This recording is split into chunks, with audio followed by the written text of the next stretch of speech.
Hello everyone, CRYPTOPSY cover band CRYPTOPSY has put out a new single this week, and I've got some thoughts about it. It unfortunately is predictably what I thought it would be. This is a band that for the last many years just does not understand its own source material and just continues to grasp at the techniques that it had mastered in the previous records instead of the actual context of the music that they had put out. And I don't know, it's a shame because this is a band that I really, really did love growing up.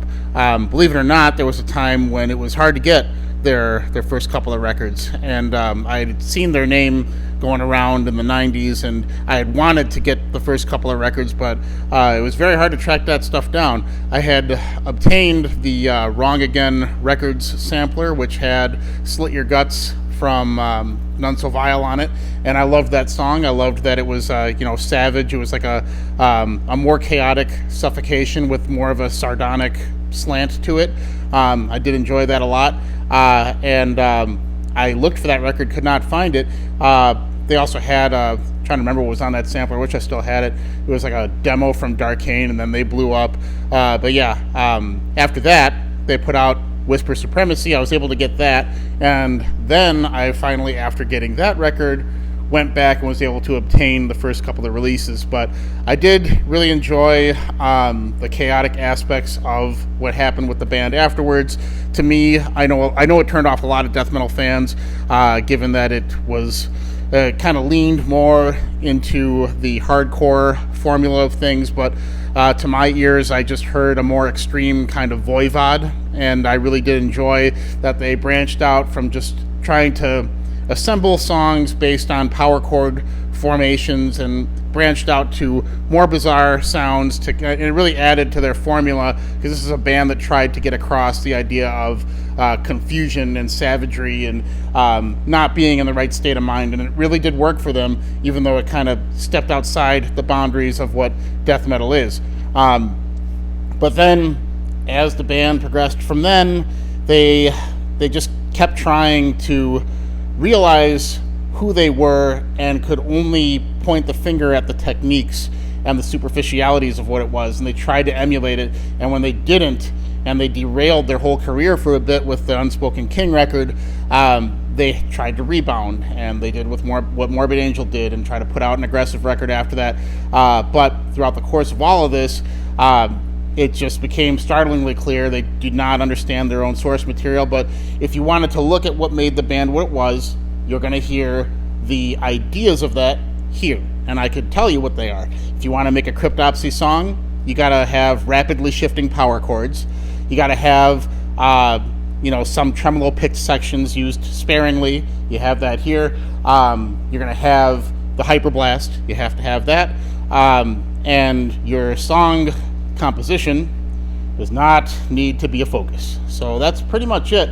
But you can get an idea of what I explained to you, but you're not going to get an idea of how that sounds, because I could tell you that, but you're not going to be able to know the relationship of the notes and what emotions that can conjure in the listener.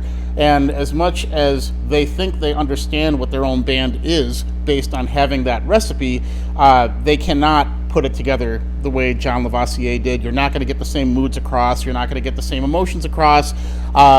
It's just a new guitar player. Well, I don't want to say new. He's been in the band for a long time now, but he's trying to build on a lore that he doesn't understand. And the reason I can say that is, like, here you got the silly bat guy from Whisper Supremacy. If you look back at their last couple of EPs, they were the Book of Suffering EPs. They took that idea from the former vocalist Lord Worm. He was going to make that the next record. They ran with it because they knew that the fans liked Lord Worm.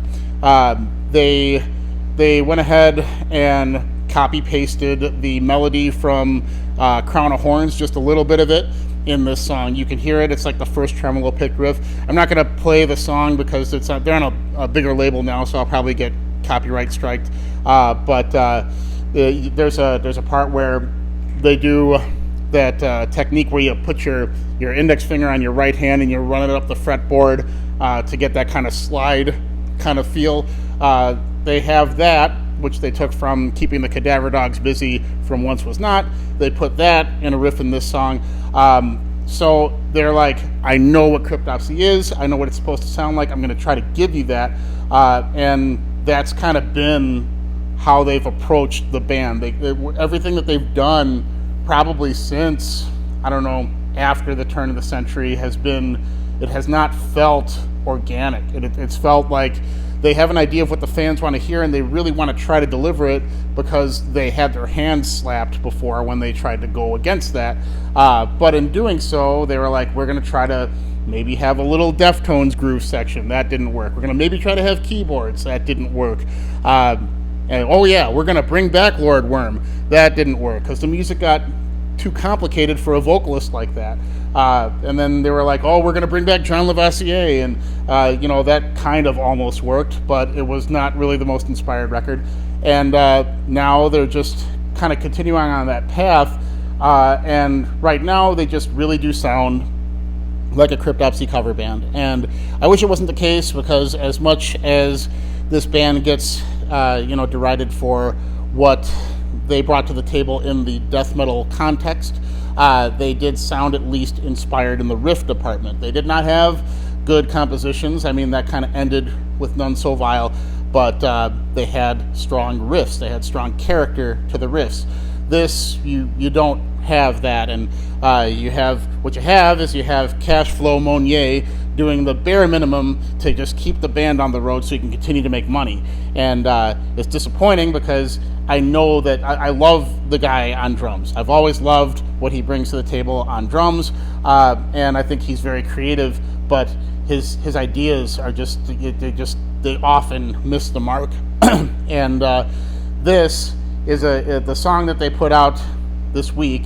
It tries to hit those familiar vibes of what Cryptopsy is, and people are buying it in the comments section because it sounds aggressive, it sounds chaotic, but what I will say is it has a little bit more of a songwriting focus than previous modern outings of the band, post None So Vile stuff, in that there are some repeating parts, but then after the halfway point of the song, they just tack a couple of riffs on that don't have anything to do with the rest of the arrangement, and then they call it a day. But yeah, this to me, because they're trying to just focus so much on the techniques and what people might remember about the band on a passing listen, this feels like an AI-generated band now. Like, if you put into an AI program, give me a new Cryptopsy song, this is what it would give you. I don't know if you've ever heard like the AI Nirvana songs.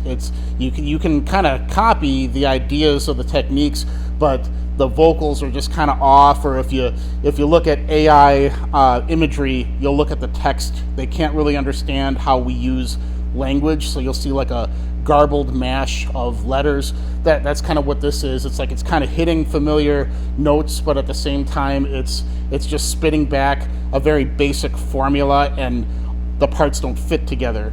And this isn't a band where parts fit together neatly in the first place, but now it's just like the recipe is there, all of the elements of the recipe are there, but it does not make a meal. It doesn't make like a consistent idea. I can't tell you what the band represents now. Like before, I could tell you it was like a more savage take, a more chaotic take on like a Suffocation type of percussive death metal sound with a little bit more of a sardonic flair. This is not sardonic, and it's not savage. It's very, it's extreme metal sounding, but your flat-brimmed hat-wearing asshole in his mom's basement can generate that with his computer, and it'll, you bump up the production value, you're going to sound savage, but the context of this just feels like a nice warm hug. There's nothing actually edgy about it, and it's not sardonic in that like it doesn't feel like it's kind of parodying the idea of the mental state you're in if you're like going to be a serial killer. That's what they kind of did before. There's just nothing here aside from the technique to pinpoint. Like if you were to listen to old Cryptopsy, I could talk to you about the way the riffs were assembled to give you the idea of what they're actually expressing. But with this, I'm not I'm not getting anything. Like, there's no emotion attached to the riffs, there's no ideas attached to the riffs, there's just techniques, and that's what kids focus on nowadays, so that's what sells, and that's easy to emulate. I'm sure that, if any kid that heard this as their first CRYPTOPSY material, they could just go sit at home and put it together, because like I gave you the recipe, you know what it takes now, because the melody actually doesn't matter.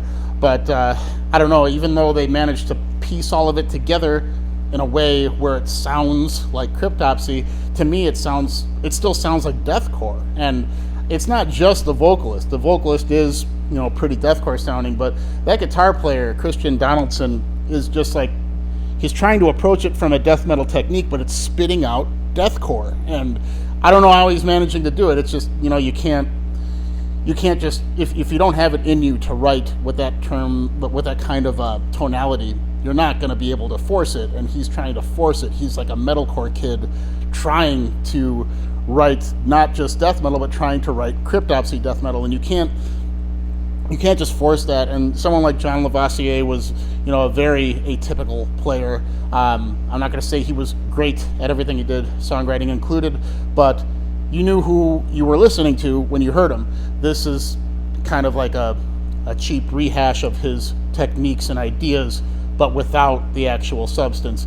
And that's just the comfortable pocket that the band lives in, and they scrape together after how many years, measly 8 songs, so they can get back on the road and continue to peddle this shit. And it's really disappointing because, when this band became what CRYPTOPSY should be, what it was, they filled a void where, metal was kind of getting, death metal was kind of getting a little bit, I don't want to say soft, but you kind of got the idea of what death metal could express, and they took it up a few notches. And obviously what I'm saying is regarding the technique, and you don't want to look at technique as the end-all be-all of your release, but it does matter in a lot of ways, and you can use those techniques to be the vehicle for your message, and they did it well.